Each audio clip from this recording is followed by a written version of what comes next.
Guys, I've been asked to do some vlogs or video vlogs, basically showcasing what a day is like with me, and under normal circumstances I don't see why I would do that, but it just so happens that today I am en route to Zionsville, Indiana, home of premier ceiling fan manufacturer Fanimation and the American Fan Museum, housed at Fanimation. And I'm delivering a carload of 30-some ceiling fans that are going to be installed in the museum. And so my car is driving pretty heavy. I have to put an additional foot on the gas to get going more than I'm used to. It's like I got several fat people in the car with me, and looking forward to it. I think it's about 7 o'clock at night, and I'll be getting there about 12:30, 12:40. I believe that's including the hour time zone shift. And I'll be there pretty much all week, hanging fans and picking the brain of ceiling fan legend, Fanimation founder Tom Frampton, and current Fanimation CEO, his son Nathan Frampton. So if you guys have any questions you want me to ask them, feel free to let me know. Fanimation is a really great company. I've long admired their belt drive fans and their palm leaf fans. I've never been really a fan of like a single motor with 5 palm leaf blades on it, but I've always loved the Palisades, which is 2 motors with 2 sets of palm leaf blades, or the why am I blanking on the name? The one that's I think it's the Palmetto, that's a long shaft with multiple palm leaf blades on it. I saw the Palisades in a Dance Fan City when I was a kid, and thought it was just awesome. And so I've always liked that. They're also a great company. They make a quality product in addition to being right on the cutting edge of ceiling fan designs and technology. And they're also really great people. They take really good care of their employees. They take really good care of their customers. And that's extremely rare in the business world. And then also, they're very involved in the fan collecting community. They're members of the American Fan Collectors Association and contribute to the various vintage fan sites. And they house the American Fan Museum. So it's just absolutely an honor to be working with them and be contributing to it, and looking forward to everything that I can do with them. So that's what this trip is about, and I'll be trying to take as many photos and videos as I can. Obviously I'll need permission, and I haven't yet asked to confirm if I'm going to be able to video everything. My goal, with permission, would be to take some videos not just of the museum, but also of Fanimation headquarters. I've been to some fan companies before, and it was disappointing. They look like any other company, you know, just regular plain offices and things like that. Let me tell you, I've been to Fanimation before, and it is not like that. It is what a person who loves fans dreams a fan company would look like. There are fans everywhere. They are installed. They're operating. Everybody who works in an office or a cubicle has a fan. It's what you would want. And so if time allows, and if they give me permission, I'll be taking a lot of photos and videos all through the company, and there may be some reasons why I wouldn't be able to do that, and that's perfectly understandable, but I'm hopeful.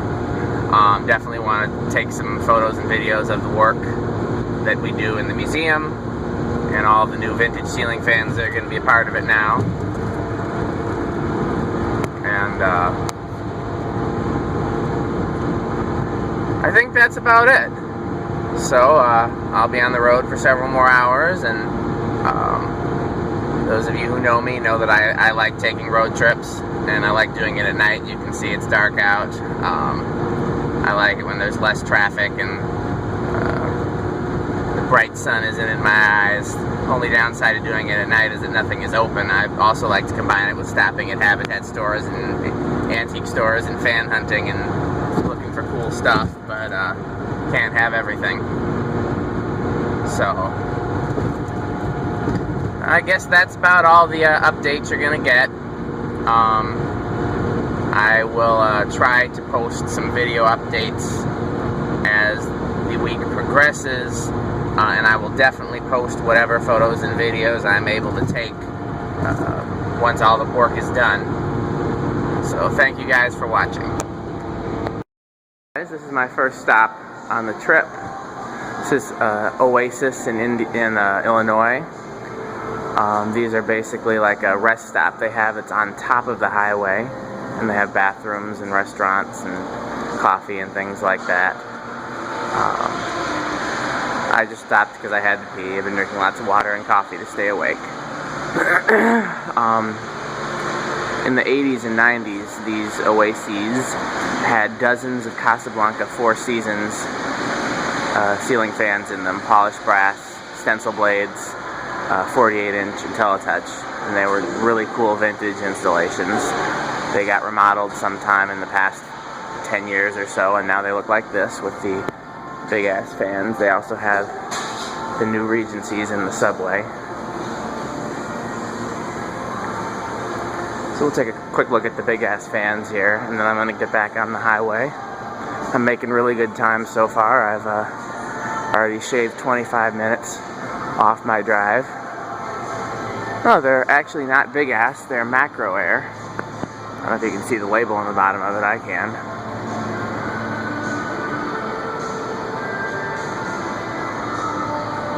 And there's two of them.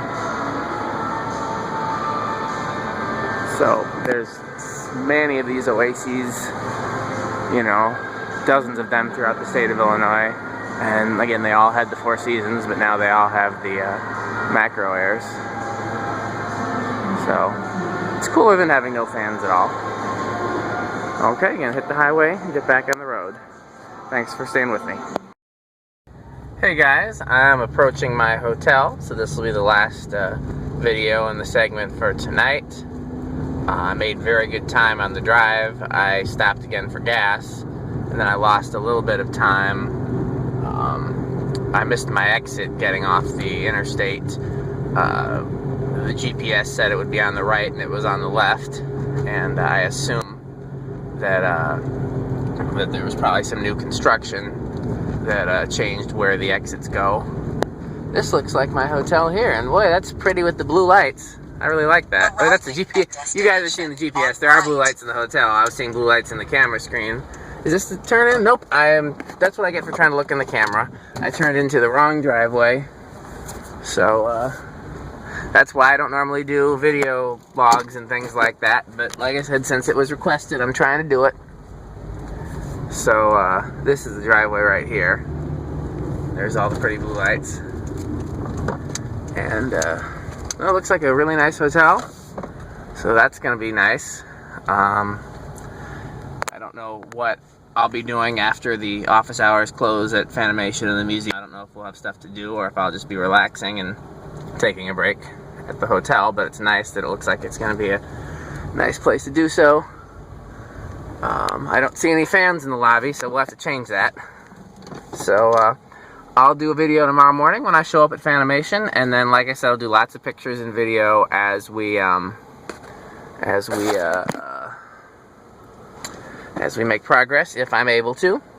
You can see the car's full, mostly with fans. There's a few other things. There's some gifts for the Framptons and some of my clothes and things like that, but it's very full. Like, my gas mileage is definitely less than it normally is.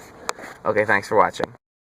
Hey guys, as requested, I'm doing a video log or video blog of my trip to Fanimation and the American Fan Museum. And it is bright and early Monday morning, and meeting the legendary Tom Frampton at the company that he founded to get started on this project. And maybe 1/10 of a mile from Fanimation as we speak. I think that's it over there. You can kind of see it on the horizon. I've been here before, and it's a beautiful facility and a beautiful area. Arriving at destination on left. It's going to be a fun week. So,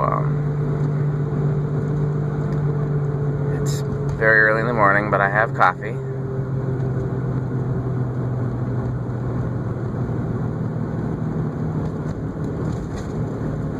A lot of signs out front. You can see the Fanimation sign there, maybe. There's the Antique Fan Museum van. Fanimation sign. Front lobby. And I'm gonna back in because I've got many fans to unload. So thanks for sticking with me. Hey guys, I am driving the Fanimation company truck to Home Depot to get some lumber to put up some framing to hang the fans on. We're gonna hang 38 fans. I did a video earlier of the space, and there's 7 rows where fans can go. So do something like 6, 5, 6, 4, 6, 5, 6, something like that. I'm not a carpenter, but framing is not the hardest part of carpentry, and I've certainly done it before. So doesn't look like any of the fans are going to be wired up this time around.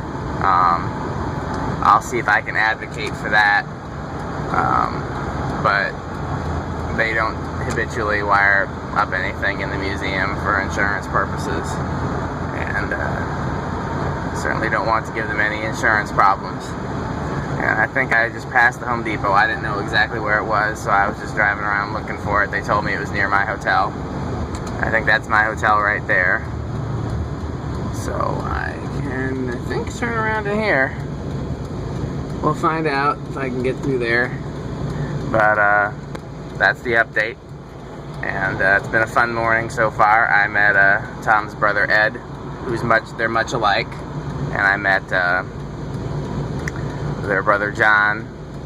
And I met Ed's wife, whose name escapes me at the moment. And she handles a lot of museum business. And it's a fun group of people, great company, and it looks like can I get through there? It looks like I can. There's some orange barrels, but there's also, looks like an opening. So we will see.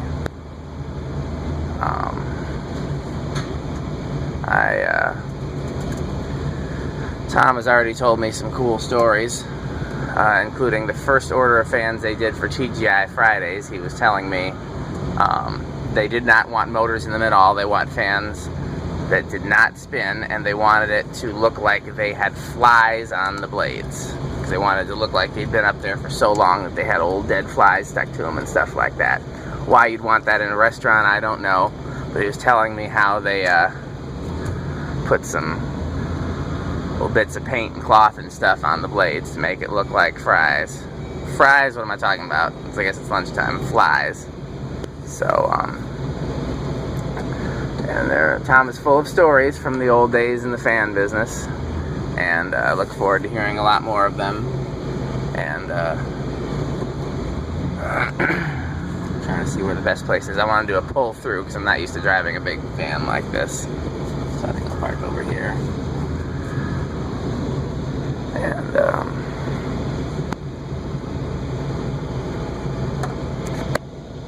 got my list here of all the materials I need. A bunch of cut lumber, 21 pieces of cut lumber, 14 8-footers, screws, and paint. So that's what we got. Here's the Fanimation mobile. And I'll just keep the camera running as I go into Home Depot just in case they have any fans. So I'm going to cut it off as soon as I get in there and start talking to people at the lumber desk. So, hopefully this is interesting. I would have loved to have some collectors come in and help me with this, but wasn't room in my car to bring anybody. And there's not really anybody here that's a carpenter or electrician. Dayton's. Okay, well, I will video some more soon.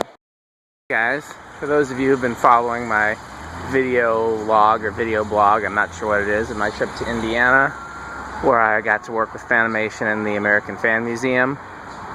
I just realized I hadn't done any installments on the way home, so sadly I had to leave Fanimation today, and hopefully I'll be back soon, driving back from Indiana to Wisconsin, and I did stop at a couple restores, but nobody had anything interesting, so I haven't eaten since breakfast, so I'm going to stop here at this Portillo's, which is one of my favorite regional restaurants, and they usually have fans, so we'll see about a sighting in here. As long as we're stopping here anyways, we'll see what they have. They usually have Casablancas, some of them have Hunters. Oh, this has got some newer crappy ones, looks like. Those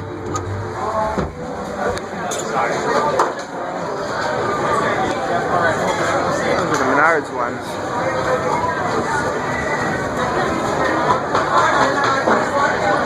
And over here, Number 5, Portillo